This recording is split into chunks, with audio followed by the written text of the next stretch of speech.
I'm in London. I've just come back from the 13th Belfast Film Festival, which was terrifically good fun. It's a really, really vibrant festival. They got a very interesting selection of films. It kicked off this year with Made in Belfast, which went down really, really well. They're hoping it's going to repeat the success of Good Vibrations, which actually was launched at the Belfast Film Festival this time last year, and look how well that's gone on to do. Great guests like Tony Grisoni, who I admire very much. I had gone over there to do an event with Brian Henry Martin, the broadcaster and great film fan, called Desert Island Flicks. The idea is that I would talk about the films that were important to me during my life, but Brian wanted to kind of mix it up a bit. So rather than just having the usual stuff, which was, what's the first film you ever saw, you know, what films did your parents take you to see, what's the most important movie to you? The Exorcist, no surprise. He put in a couple of curveballs, like, for example, not only what's your favourite Irish movie, but what's the worst Irish accent you have ever heard in a movie? And the one which really caught my eye, which film, if any, would you re-edit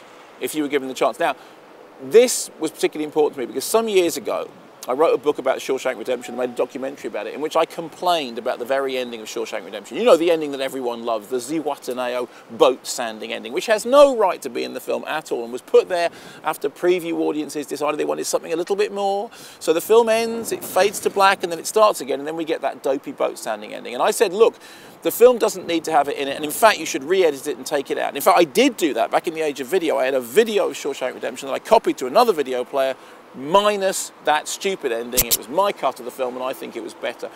My answer, however, to Brian's question, which film would I re-edit if I was given the chance, was everything Quentin Tarantino has made after Reservoir Dogs, with the possible exception of Jackie Brown, because in my opinion, Tarantino is a perfect example of what happens when people do what they want rather than what they need.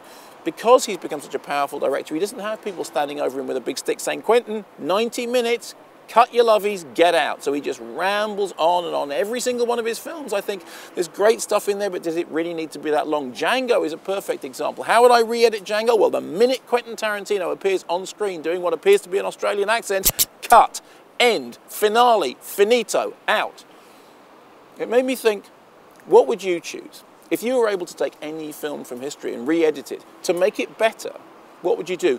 Would you maybe go back to something like Cleopatra? Could you find a masterpiece in the gargantuan failure that was Cleopatra?